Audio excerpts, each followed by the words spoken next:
Life doesn't always happen the way we want it to, and sometimes we have to figure out how we're going to do it. Coping with chronic illness and disability. Today at Live on Purpose TV.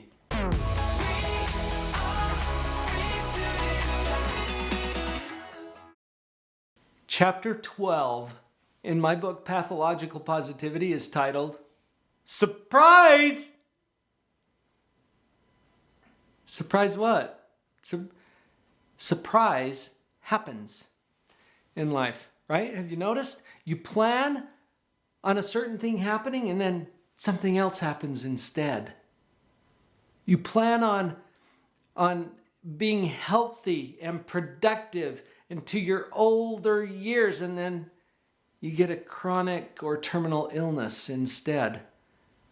You plan on your kids outliving you, and then you bury them instead. You plan on everything going just as normal today at work, and then terrorists fly their planes into the Twin Towers instead. Do you see what I'm talking about? Surprise. It's not what we were planning on. And nobody ever plans on having a chronic illness or a disability or something very difficult happen to them in their life. So the question today is, how do you cope with those kinds of things? How do you deal with some surprise that catches you off guard and changes the game for you? Okay? Now, these are kind of heavy issues sometimes, but let's put a perspective on this that I think is helpful. I just hit my 10-year anniversary for Live on Purpose Radio, which is my podcast, and I love that podcast because it gives me an opportunity to interview inspiring people about their life, about their stories. And I have found something that without exception, every inspiring story I know has a hard part in the middle, has a surprise that hits somebody out of nowhere and creates a whole new context for their life. So if you're dealing with a surprise, that might be good news in a way that you hadn't considered before.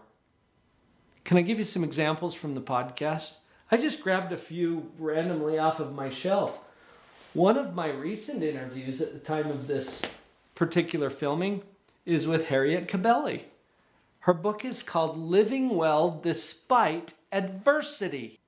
Oh, interesting. That might be relevant to our topic today. Harriet interviewed 30 plus individuals who are struggling with some kind of adversity in their life, and there's a common theme that arises. In fact, there's a lot of common themes. But I think the first thing is probably perspective, paradigm. What is the story that we're telling ourselves about this surprise that occurred in our life? Are we saying that it's a bad thing? How do you know it's bad? Are you saying it's a good thing? Well, how do you know it's good?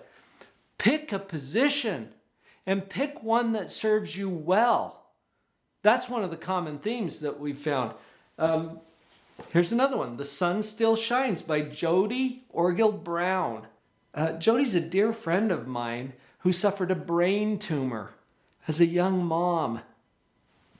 Surprise! And now she's doing these amazing things to inspire people. Her newer book is about depression and how to press on through that kind of an adversity. Wow, inspiring content. How about this one? One of my favorites, Chad Hymas.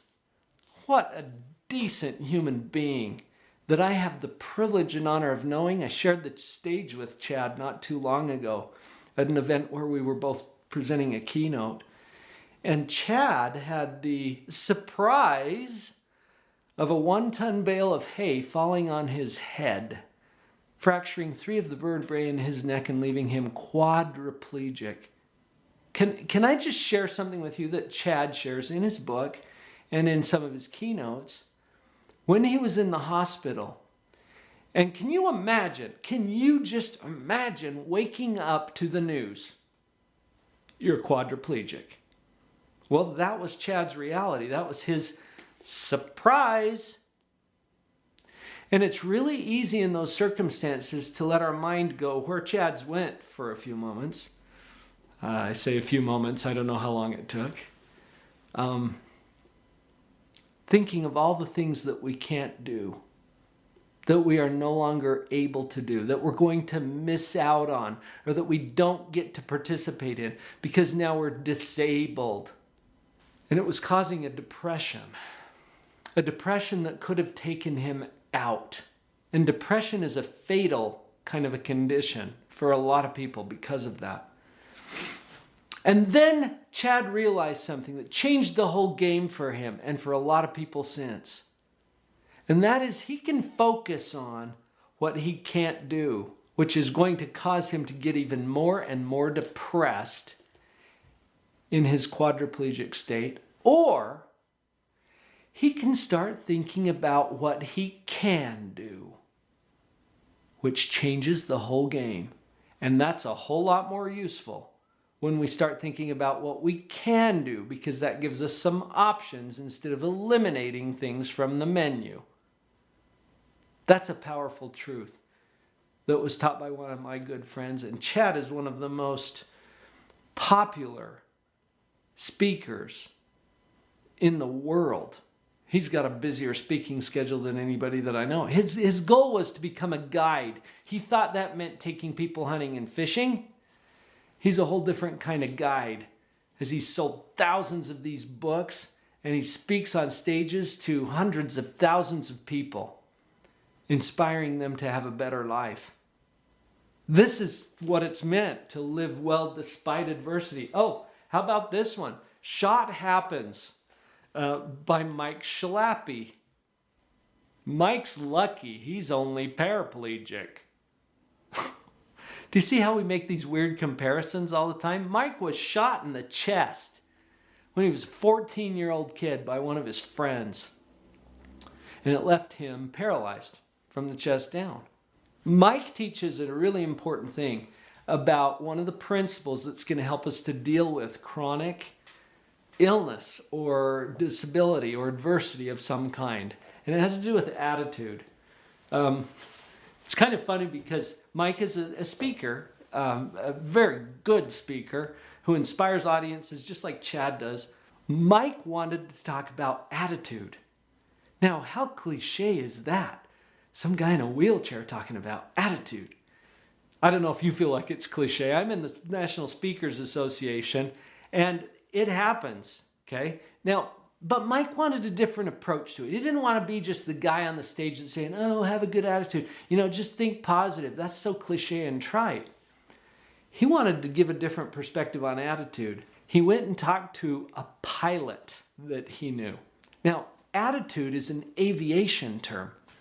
I didn't even know this. I'm not an aviator. But Mike had a heads up to the fact that this is an aviation term. What does it mean? Well, as he talked to the pilot, the attitude indicator is probably one of the most important instruments in the cockpit.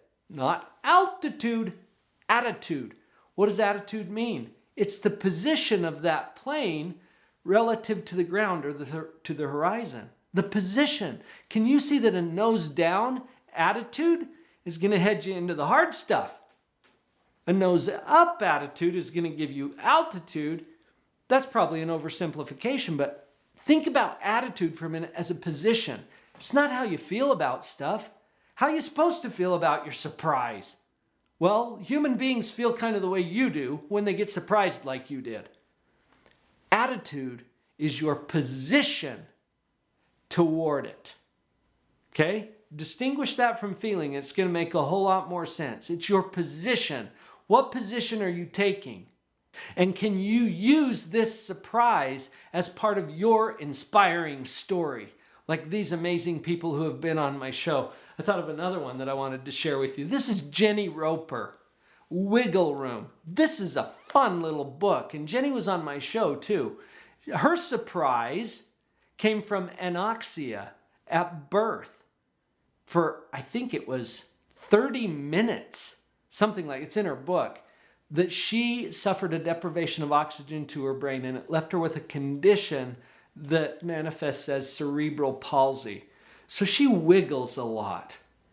And just like these other inspiring people, she's been able to take that and turn it into something that's inspiring and that improves other people's lives. How many examples do you want? I got a whole shelf full of these. Now, what does this do for you? Choose a position that serves you well about this. And first of all, I'm sorry. Honestly, I don't know what you're going through because your surprise is different from mine. And I'm sorry that this has happened because it's not what you expected.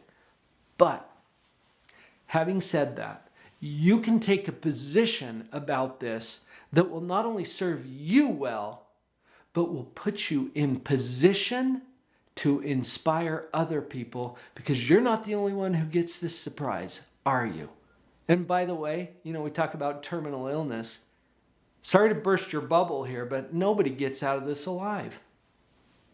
That is the predictable exit strategy for every human being on this planet. We're all going to leave. We don't know when or how necessarily, but maybe we could take a position while we're here that serves us well and blesses the lives of others. That's what gives people the power, the right to inspire other people. Those hard parts. You've got this. Wow, what phenomenal examples of inspiring people, and they're all dealing with something hard or difficult. I bet you know someone who's dealing with something hard or difficult. Share the episode with them.